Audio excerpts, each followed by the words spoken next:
Abra sua Bíblia, por favor, no Salmo 43. Salmo 43. Quero que você pense comigo hoje sobre cura para o coração dividido. Cura para o coração dividido. Salmo 43. Salmo 43 é a continuação do 42. É um masquil ou um salmo didático, escrito pelos filhos ou descendentes de Corá. Diz assim o verso 1: Declara-me inocente, ó Deus, defende-me desse povo mau, livra-me dos falsos e injustos, pois Tu és minha fortaleza, ó Deus. Por que me rejeitaste? Por que tenho de andar entristecido, oprimido por meus inimigos? Envia a Tua luz e a Tua verdade, para que me guiem, que elas me conduzam ao Teu santo monte, ao lugar onde habitas. Ali irei ao altar de Deus, a Deus, fonte de toda a minha alegria. Eu Te louvarei com minha harpa, ó Deus, meu Deus. Por que você está tão abatido, ó minha alma? Por que está tão triste? Espere em Deus, ainda voltarei a louvá-lo, meu Salvador e meu Deus. Esta é a palavra do Senhor, amém. Irmãos, esse salmo narra a respeito de uma das experiências mais comuns do ser humano. A vontade dividida, o coração dividido.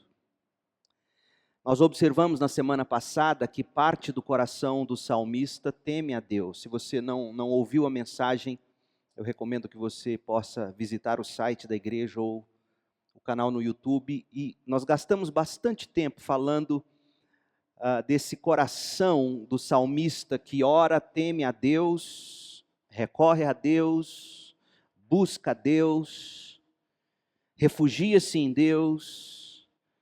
Mas outra parte desse mesmo coração teme outra coisa, busca outra coisa, recorre a outra coisa, refugia-se noutra coisa. Parte desse coração consegue orar, a outra parte não consegue ao menos louvar.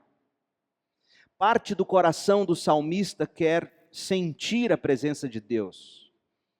Outra parte não sente nada. O coração dele está dividido. O coração dele contém impurezas, incredulidade. Não é um coração inteiramente fiel. Não teme só a Deus. É um estado lamentável este. Quem nunca passou por isso? Quem nunca se viu assim? Eu estou a caminho de concluir a leitura do livro de Agostinho, Confissões, que é um clássico da literatura cristã, escrito no 4º século da nossa era. E Agostinho, ele relata a sua experiência com a vontade dividida, com o coração dividido. Aquela mesma experiência de Paulo. O bem que eu quero, eu não consigo. O mal que eu aborreço, esse é que eu pratico. E Agostinho, no livro 8 destas Confissões, ele conta a história de um homem chamado Simpliciano, pai de Ambrósio, bispo de Milão. Ambrósio foi um grande responsável pela conversão de Agostinho. Agostinho se admirava em ouvir Ambrósio pregando. E Agostinho conta a história do dia em que ele se encontrou com o pai de Ambrósio, Simpliciano. E Simpliciano tinha o desejo de ver Agostinho definitivamente convertido, e aí ele narra a história de um homem chamado Vitorino. Vitorino era um estudioso, um retórico, professor famoso de retórica. Naquele tempo, valorizava-se muito esta cátedra, esta matéria, esta disciplina entre os grandes oradores do mundo greco-romano. Vitorino, além de professor de retórica, era tradutor dos livros de filosofia platônica. Agostinho não falava grego. É como ser um intelectual nos dias de hoje e você não falar o inglês, não conseguir ler o inglês, por exemplo. Agostinho não falava o grego, não lia o grego, ele tão somente falava e lia em sua língua materna, ele que vivia no norte da África, e latim. Mas ele adorava ler as traduções para o latim das obras de Platão e de seus discípulos. E como ele não lia grego, ele sempre recorria às traduções de Vitorino. Vitorino era um dos heróis de Agostinho. E Agostinho ficou extremamente surpreso quando descobriu que Vitorino havia se convertido. Ele lia as traduções, mas não sabia que ele ainda ou tinha se tornado crente antes de morrer. Então, nesse processo de sua própria conversão, Agostinho, inspirado pela história que ele ouviu de Simpliciano a respeito de Vitorino, ele passa a narrar como que o coração dele ficou dividido entre duas vontades. E vale a pena você prestar bastante atenção nesse pequeno trecho que eu quero ler para você, porque o que nós temos aqui é o embrião do que na história do cristianismo vai se tornar as doutrinas da graça, e todos os reformadores, Lutero, Calvino e grandes outros nomes da reforma protestante, beberam do que Agostinho aqui vai nos narrar sobre o coração que ora quer Deus, ora não consegue buscar Deus. Agostinho estava debatendo, ouça, e aqui eu leio. Quando teu servo Simpliciano me contou sobre Vitorino, eu ardi de desejo de imitá-lo. Agostinho está falando aqui da importância de você ler biografias, gente. Boas biografias. Histórias de homens e mulheres que vieram antes de nós. Ele está inspirado pela história de Vitorino narrada por Simpliciano. E quando me contou que durante o tempo em que foi promulgada uma lei pelo imperador Juliano, lei esta que proibia aos cristãos ensinar literatura e oratória, Vitorino, respeitando a lei, preferiu abandonar a cátedra, o ensino na universidade, preferiu abandonar a carreira do que abandonar a palavra. Vitorino pareceu-me não apenas forte, mas também afortunado, porque aproveitou a ocasião para ficar a teu dispor, para dedicar mais tempo em teu serviço. Eu ansiava por isso, diz Agostinho, mas estava atado, amarrado, preso, não por grilhões exteriores, mas pelos grilhões de minha própria vontade. O inimigo dominava meu querer, dele fizera minha corrente e me prendera. Para você entender melhor o que ele está dizendo aqui, ele está num processo de querer abandonar a velha vida dele, porque ele sabia que essa velha vida dele impedia ele de viver o cristianismo. E ele diz, olha, e aí eu escuto sobre Vitorino, que não hesitou em deixar sua carreira promissora como professor de oratória, para não comprometer sua fé, e eu me vejo preso, eu não consigo fazer o mesmo, eu estou preso dentro de mim mesmo. Eu quero, mas não consigo. E ele continua. E olha que coisa linda que ele escreve. E aqui ele vai contar para nós, de uma forma muito coerente, sobre de que maneira o pecado age na nossa vida. Agostinho diz assim, por certo, da vontade pervertida, nós temos uma vontade pervertida, inclinada para o pecado. Dessa vontade pervertida nasce a paixão ou a lascívia. E quando se obedece à paixão, nasce o hábito. Então você tem uma vontade pervertida, dela nasce a libido ou paixão, você obedece essa paixão, e uma vez que você obedece, e obedece de novo, nasce o hábito.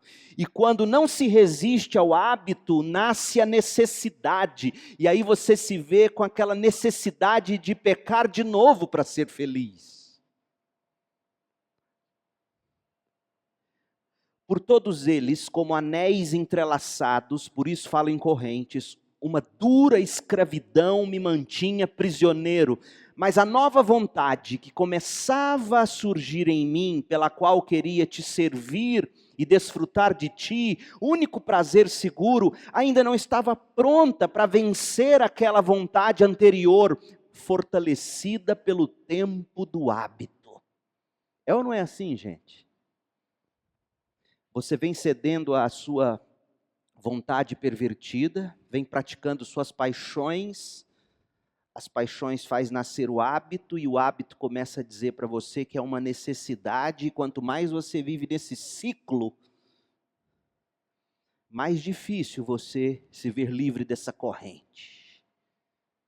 E aí Agostinho diz assim: por isso duas vontades, uma velha, outra nova, uma carnal, outra espiritual, combatiam entre si e divergindo, dilaceravam minha alma. Meu Deus, como eu me identifico com isso, você não. Assim, pela minha própria experiência, compreendia o que eu tinha lido. Que a carne deseja contra o espírito e o espírito contra a carne, era eu em ambos os casos.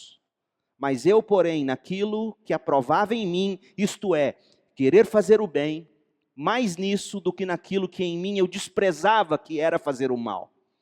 Nisto, com efeito, eu não era eu, porque em grande parte consentia contra a vontade, com aquilo que fazia voluntariamente. Contudo, era eu quem tornava o hábito mais resistente contra mim, buscando voluntariamente o que não queria buscar. Você tem que ler e reler isso aqui muitas vezes. Porque é belíssima a descrição que Agostinho faz desse coração dividido que todos nós temos dentro da gente. Você sabe que tem que viver para Deus, você sabe que Deus é a alegria da sua alegria, você sabe que só dele você depende para viver. Por outro lado, você se vê o tempo todo preso à escravidão da sua vontade. Essa é a crise da vontade dividida. Essa condição tão comum na vida cristã, conforme nós já vimos na semana passada, é nessa condição que nós encontramos o salmista, e graças a Deus que ele escreveu o Salmo 43, porque aqui a gente encontra cura para o coração dividido. Vimos na semana passada que quando o coração se encontra dividido, a gente tem que aprender a olhar para além dos problemas. O salmista estava oprimido por fora, ele estava sendo injustiçado, diz o versículo 1, versículo 2. Ele vivia no meio de uma nação corrompida, de uma nação corruptora. Ele achava um absurdo ver o justo penando na mão do injusto, com razão. Ele ora a Deus, ele pede que Deus fizesse justiça, ele diz: Deus me honre no meio disso. Nós vimos isso semana passada, mas ele vai além, ele começa a clamar. Por quê? Porque no meio da oração e nesse processo de luta com Deus em oração, ele descobre algo fundamental. Quando o coração da gente está dividido, não basta a gente aprender a olhar para além dos problemas, a gente tem que, em segundo lugar, clamar a Deus em meio aos problemas. É o que ele faz. Em meio aos problemas, a gente não pode parar de orar. Mas a gente tem que aprender a mudar o foco do nosso clamor. É isso que o salmista faz. De uma forma sobrenatural, ele aprende a orar ou a clamar pela coisa certa, ou melhor, pela coisa mais importante. Agora responda para mim, o que é que poderia ser mais importante do que um homem injustiçado ver justiça sendo feita. Se você não tem a eternidade em mente, você diria, não tem algo mais importante do que justiça.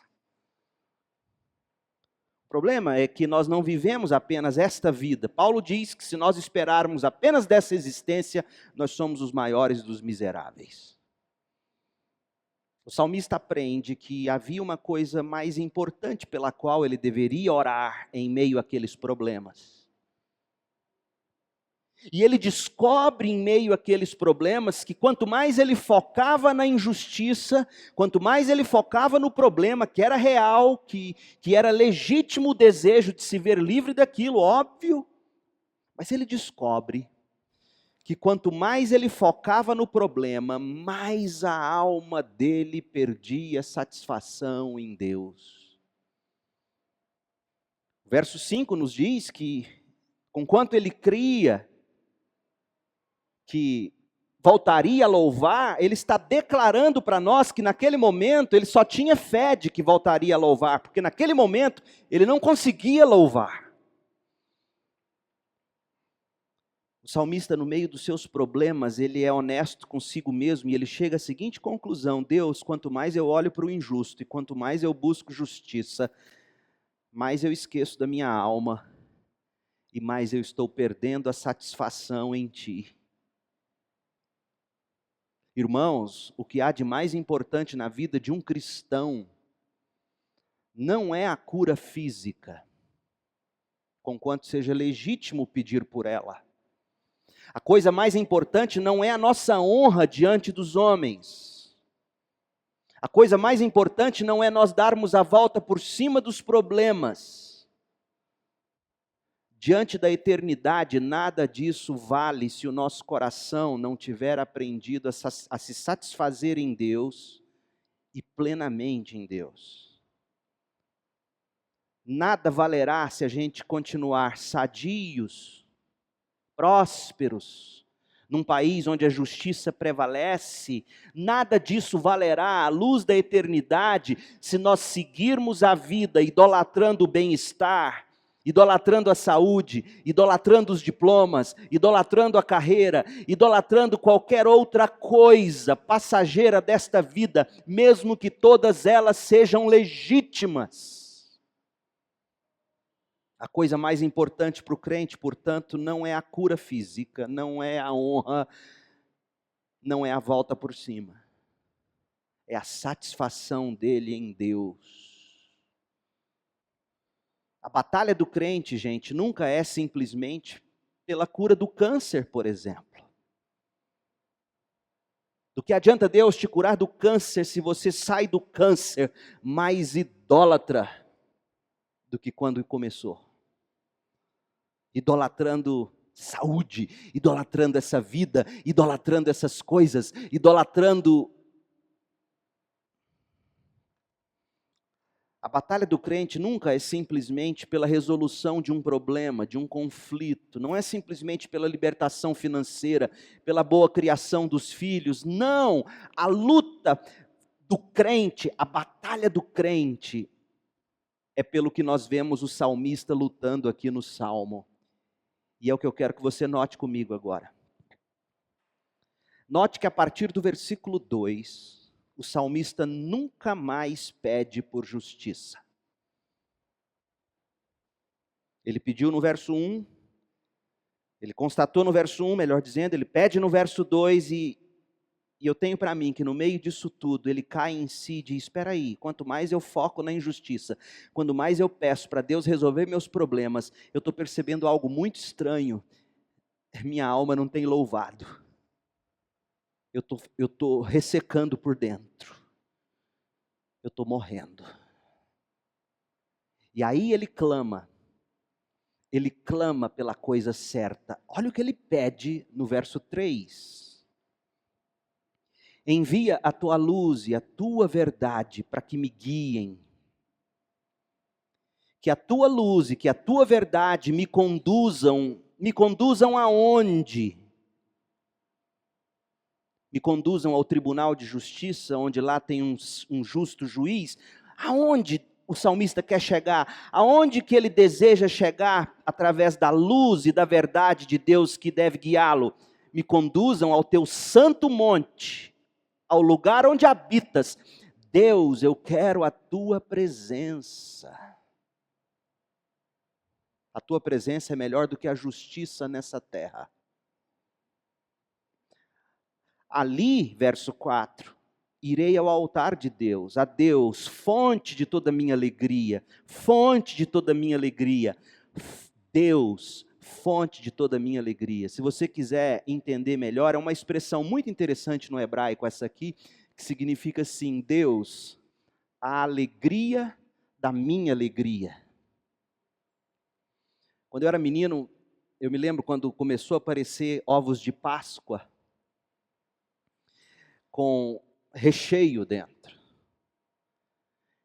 E a meninada, até hoje parece, me lembro dos meus, na época de ovos de Páscoa, estava mais interessado pelo brinde que vinha lá dentro do que pelo ovo em si. Já viu isso? E de certa forma isso é interessante, porque é uma excelente ilustração. O crente, ele tem que entender o que está recheando essa alegria dele. O que recheia a sua alegria?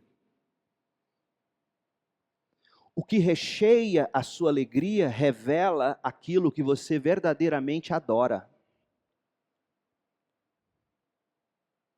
Se o que recheia a sua alegria é o medo de perder a saúde, ou tão somente querer saúde, por exemplo, querer ver justiça, o que você está idolatrando? O que você está de fato adorando?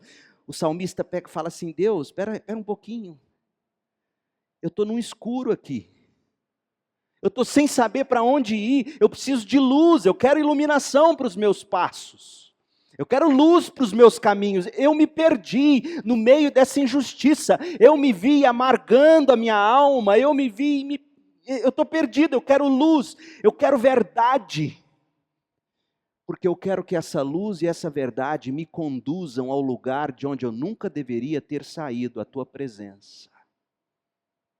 Por quê? Porque o Senhor é a alegria da minha alegria. O Senhor é o recheio da minha vida, da minha alma.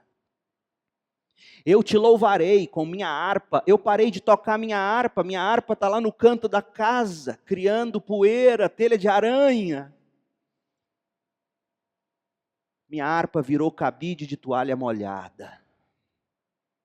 Ó Deus, meu Deus. E aí ele conversa com a alma dele, terminando o salmo. Por que você está tão abatido, a minha alma? Por que você está tão triste? Espere em Deus. Ainda voltarei a louvá-lo, meu Salvador e meu Deus. O salmista não pede mais por justiça. Por quê? Não é errado pedir por justiça. Não é errado pedir por cura. Não é errado pedir por prosperidade. Não é errado pedir. Mas ele percebeu que se ele continuasse focado só nisso, ele nunca mais voltaria a louvar a Deus. E o salmista quer voltar a louvar a Deus. Ele quer a alma dele alegre em Deus. Ele quer que a alma dele beba da fonte da verdadeira alegria, que é o próprio Deus. E é isso que importa. É isso que realmente importa na vida, gente. A alma da gente alegre em Deus. Do que adianta um país justo, vidas sadias, prósperas, se todos seguem idolatrando seus tesouros aqui na terra? Gente, eu escuto os melhores pregadores que os Estados Unidos produziu hoje. Ouço quase que diariamente. John Piper, Timothy Keller, Carson, Sinclair Ferguson, Derek Thomas. Ouço, o tempo todo eu estou ouvindo esses homens que vivem na América, pastoreiam na América, o país mais democrático do mundo, o país onde a justiça prevalece. E sabe o que eu escuto nas mensagens deles, mensagem após mensagem? O quanto aquela nação idolatra o jeito americano de ser. O quanto aquela nação idolatra a justiça que eles têm, a bandeira que eles erguem, o quanto eles idolatram o dólar, seus tesouros, a vida boa.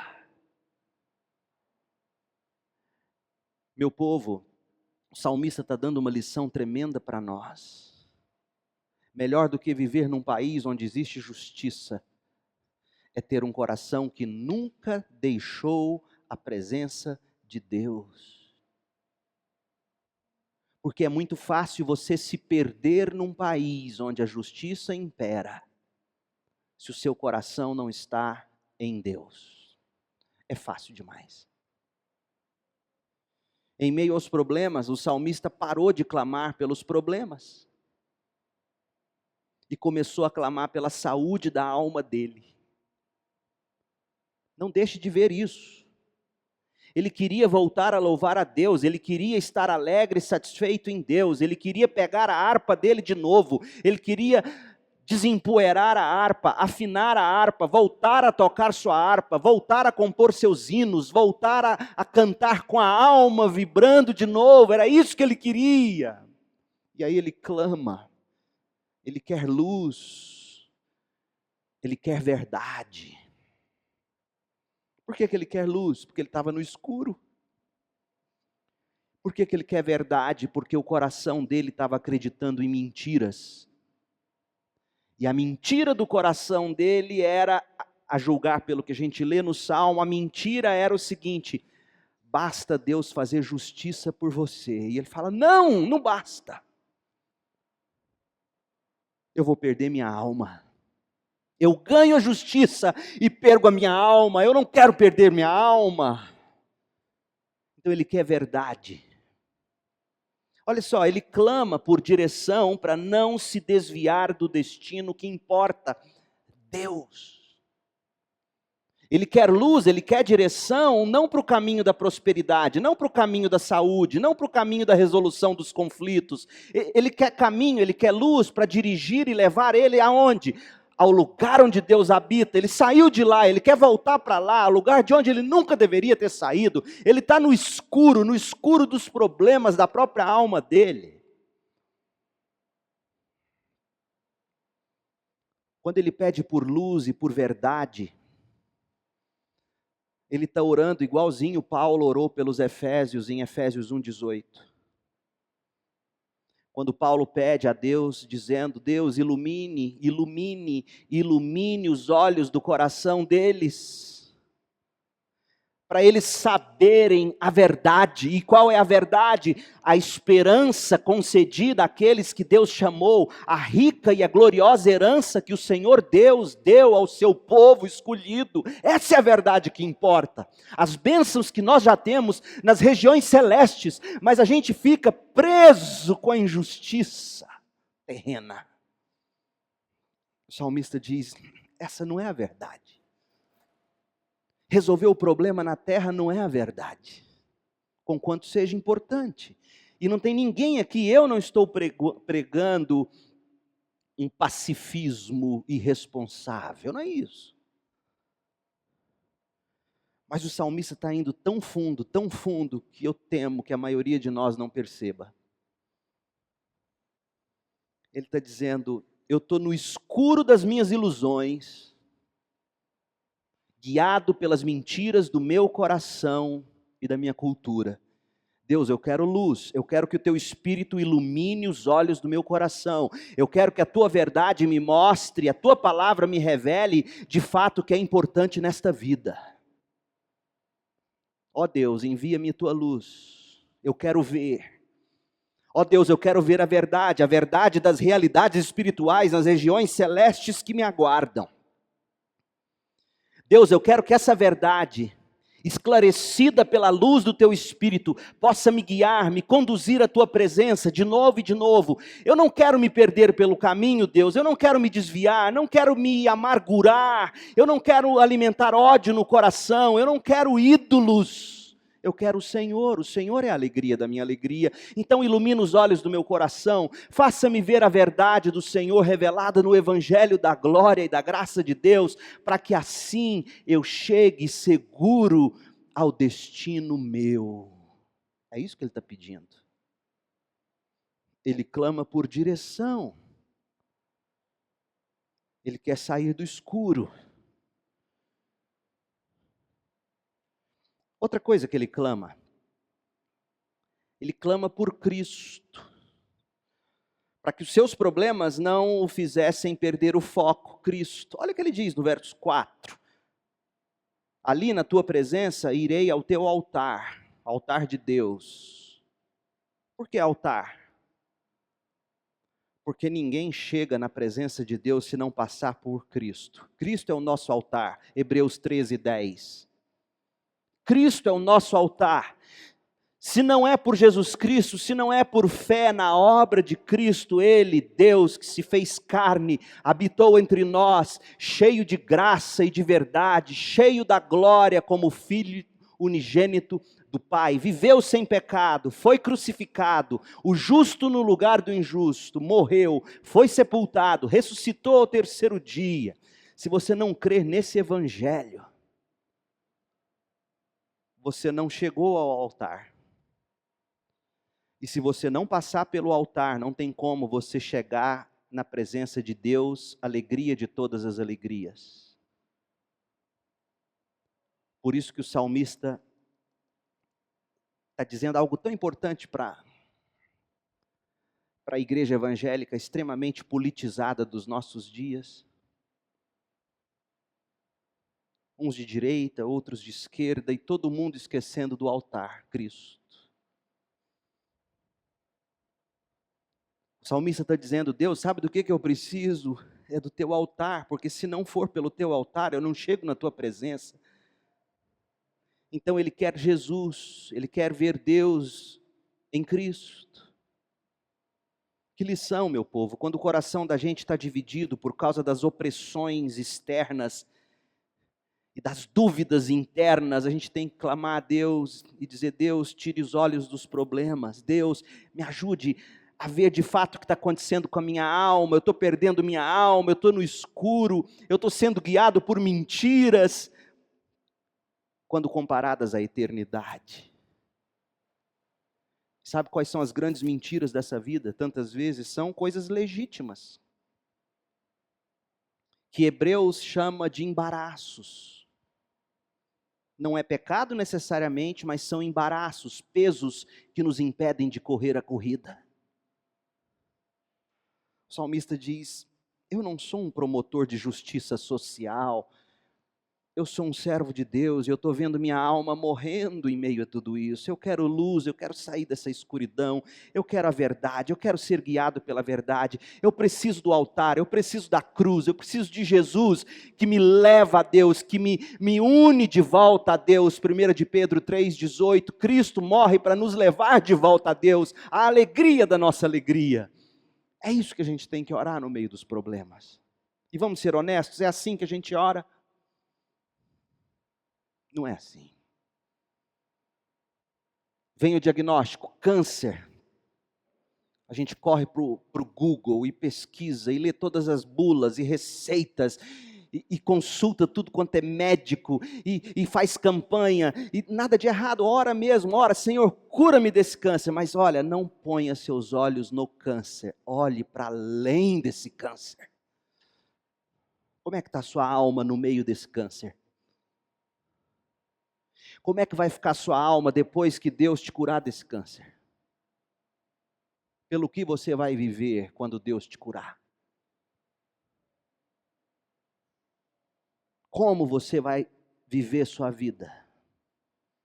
Quando Deus finalmente fizer justiça por você, resolver seus problemas, seus conflitos familiares, trazer seus filhos de volta, restaurar seu casamento. Nada de errado em pedir por tudo isso. Mas o que vai acontecer com você quando você finalmente encontrar seu casamento? Quando você resolver seus problemas? No que sua alma vai se alegrar? Veja bem, o estado em que você hoje se encontra te revela no que sua alma vai se alegrar quando o livramento chegar. Pode ter certeza disso. E quando o salmista percebeu o risco no qual ele se encontrava, ele falou: Deus, eu quero luz, eu quero verdade, eu quero a cruz, eu quero a tua presença. E aí vem a última parte. Ele prega para si mesmo. Verso 5. Porque veja, nós vimos versos 1 e 2 do Salmo 43, que o salmista aprendeu a olhar para além dos problemas, ele aprendeu a olhar para as glórias do céu. Verso 4, verso 5, ele aprende a orar pelas coisas certas na hora dos problemas. Só que aí, ele para e olha para si mesmo e se vê de novo temendo pela injustiça. Ele se vê de novo seco. Aí ele prega para si mesmo: minha alma, por que você está abatida? Olha o que a gente acabou de orar, minha alma. Olha o que a gente acabou de pedir. Por que você está tão triste, minha alma? Minha alma, vamos fazer um pacto, vamos aprender a esperar em Deus. Sim, minha alma, nós não estamos conseguindo louvar a Deus agora, mas vamos crer, nós ainda conseguiremos louvá-lo. Ele é o nosso Salvador, Ele é o nosso Deus. Ele está pregando para a sua própria alma. O que você faz quando os temores tomam conta do seu coração? Domingo agora, Deus permitindo, à noite a gente retoma a série no Evangelho de João, e eu vou citar um trecho de uma entrevista de Madonna para a revista Vogue, e é impressionante como Madonna conhece muito mais o coração dela do que a maioria de nós conhece o próprio coração, quando ela diz pelo que ela vive. E você descobre uma alma perturbada que não para e que não sossega. E o salmista está pregando para si mesmo, ele está dizendo: minha alma, vamos confiar no que a gente acabou de pedir a Deus. Vamos esperar pela luz, vamos esperar pela verdade. Vamos esperar no Deus que vai nos guiar de volta à presença dEle, no Deus que por causa de Cristo nos mantém nele. Você tem que aprender a pregar para a sua alma. Deixa eu te dar um exemplo de como a gente pode fazer isso. Abra sua Bíblia em 2 Coríntios 4, de 8 a 18. Deixa eu fazer uma paráfrase desse texto. O contexto de 2 Coríntios, em síntese, é o seguinte: Paulo tinha fundado a igreja de Corinto, e Paulo agora, perseguido pelos falsos apóstolos, precisa provar para a igreja que Paulo não era um impostor. Paulo estava sendo injustiçado, do mesmo modo que o salmista no Salmo 43. Tem coisa pior do que você ouvir de um filho para quem você deu a luz. No caso de Paulo, espiritualmente falando, ele deu à luz aquela igreja, mas lá dentro daquela igreja, filhos dele na fé estavam acreditando em falsos apóstolos que diziam: Paulo só está nessa por dinheiro. Tem coisa que machuca mais a gente do que um filho dizer isso para a gente? Depois de você ter feito tudo por ele? Leia 2 Coríntios, para mim é a carta mais linda de Paulo. E olha o que ele diz e como ele escreve, 2 Coríntios 4, e veja se você não pode fazer desse trecho, por exemplo, um dos trechos, dentre infinitos outros, que você encontra na Bíblia, para você ler esses textos, pregando para a sua alma no momento da dor, do medo. Pastor, eu não sei pelo que orar, eu não sinto vontade de orar. Abra a Bíblia, em 2 Coríntios 4, de 8 a 18, e comece a orar isso. Como, pastor? Como que eu oro? Leia o texto e siga-me. Não tem problema você ler o texto, orar como a gente vai orar aqui, de olhos abertos, lendo a Bíblia. Não é pecado orar de olho aberto. Jesus orava de olho aberto. Nós convencionamos os olhos fechados numa espécie de encontrar concentração, mas para muitas pessoas fechar os olhos é se perder mais ainda, se você não tem no que pensar. Alguns fecham os olhos, dormem e desce a testa na mesa. Bom, dorme. Abra a Bíblia e fala: Deus, 2 Coríntios 4:8, Deus, ó minha alma, de todos os lados, ó minha alma, somos perseguidos ou pressionados por aflições, mas minha alma, nós não somos esmagados. Nós ficamos perplexos, minha alma, mas não somos ou não estamos desesperados. Sim, minha alma, nós somos perseguidos, mas não estamos abandonados. Nós somos derrubados, minha alma, mas nós não estamos destruídos. Pelo sofrimento, nosso corpo, ó minha alma, continua a participar da morte de Jesus, para que a vida de Jesus também se manifeste em nosso corpo. Sim, minha alma, vivemos sob constante perigo de morte, porque a gente serve a Jesus, para que a vida de Jesus se manifeste em nosso corpo, ó minha alma. Assim, ó minha alma, enfrentamos a morte.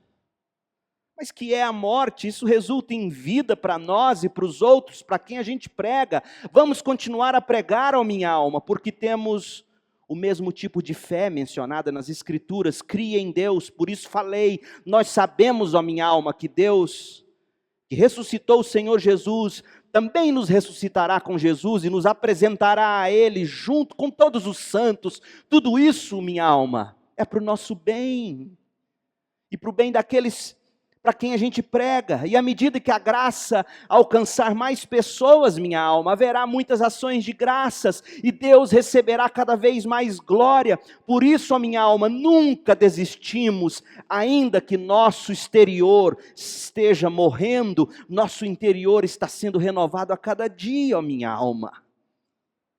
Porque essas aflições pequenas e momentâneas que agora a gente enfrenta, produzem para nós uma glória que pesa mais que todas as angústias e durará para sempre. Portanto, a minha alma, não vamos olhar para aquilo que agora a gente enxerga. Em vez disso, vamos fixar nossos olhos, minha alma, naquilo que nós não conseguimos ver ainda, pois as coisas que agora nós vemos, logo vão passar, mas as coisas que nós não podemos ver, vão durar para sempre, ó minha alma. Creia nisso, ó minha alma. Gente, imagina você lendo e pregando isso para si mesmo, orando isso aqui. Paulo chama a vida cristã de batalha.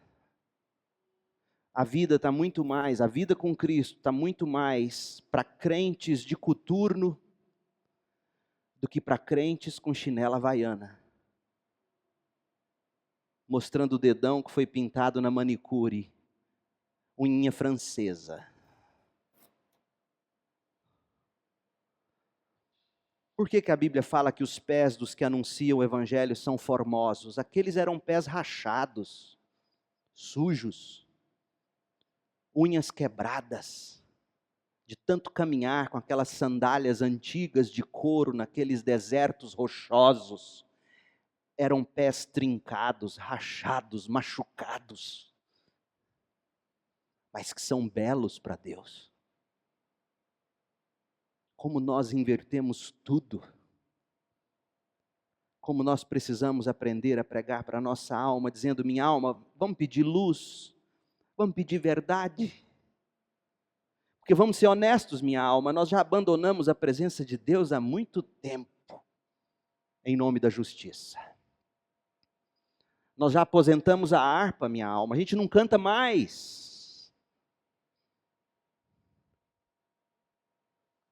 Meu povo, que Deus nos dê graça e nos dê sabedoria, para que quando os problemas vierem nos dividir por dentro, e eles estão aí o tempo todo, partindo a gente ao meio, partindo o coração ao meio, que a gente aprenda como salmista a confiar em Deus. Nós voltaremos a louvá-lo, se não nesta vida, com certeza, no novo céu e na nova terra. O pecado nos destruiu, nos dilacerou por dentro, a alma e o coração estão divididos. Ora quer Deus, ora quer o pecado. Sabe que não pode querer o pecado, mas não consegue buscar Deus. O salmista diz: vamos aprender a olhar para além desses problemas que tantas vezes nos enganam quando a gente tenta viver, passar pela vida resolvendo eles. Problemas justos. A mãe que se dedica a vida inteira para um filho, por exemplo, mas que passou a vida inteira dedicando aquele filho, se escondendo de Deus. Dedicada àquele casamento, se escondendo de Deus. Dedicada àquele trabalho, àquela carreira, se escondendo de Deus. Coisas nobres, coisas justas. Excelentes homens de negócios. Excelentes mulheres de negócio e donas de casa. Envolvidas com a justiça, mas com a harpa aposentada. Empoeirada. Não canta mais para Deus. Deus não é mais a alegria da sua alegria. Olhe para além dos problemas, olhe para além dessa vida. Aprenda a clamar pela coisa certa, peça a Deus luz, peça a Deus verdade, queira a cruz de Cristo, queira a presença de Jesus e diga para a sua própria alma o tempo todo: ó minha alma, chega. Não se abata mais por isso, é tão pequeno, minha alma, aquilo pelo que você tem se abatido. Vamos esperar em Deus. Nós vamos voltar a louvá-lo. Vamos orar, feche os seus olhos. Ó Deus, em nome de Jesus, Pai, dá-nos essa resolução do salmista. Todos nós aqui, de uma forma ou de outra, nos encontramos com o coração dividido. Quer Deus, mas não consegue desfrutar de Deus. Confia em Deus, mas não consegue descansar em Deus. Busca Deus, mas não consegue cantar em alegria a Deus. Ó Deus, e como é fácil para nós, nessas horas, nos escondermos atrás de problemas justificáveis, enquanto a alma resseca, enquanto a harpa cria mofo. Ó Deus, traga para nós luz, que o Teu Espírito nos faça ver a verdade do que realmente importa nessa vida. A luz da vida por vir. Ó Deus, traga-nos luz. Tua palavra é lâmpada para os nossos pés, é luz para os nossos caminhos. A verdade do Senhor nos coloca no eixo. Ó Deus, não nos deixe desfalecer. Reaviva-nos, Senhor. Nós oramos em nome de Jesus. Ele que é a alegria da nossa alegria, o recheio da nossa vida. O doce do nosso churros, ó Deus, é Jesus. Quantas vezes nós o trocamos por pastel de vento? Misericórdia de nós, misericórdia de mim. Faça-nos querer Jesus, Pai. Inclina o nosso coração para Jesus. Unifica o nosso coração em Jesus. Era o nome dele que oramos. Amém. Deus te abençoe, meu povo, com graça e paz. Até domingo.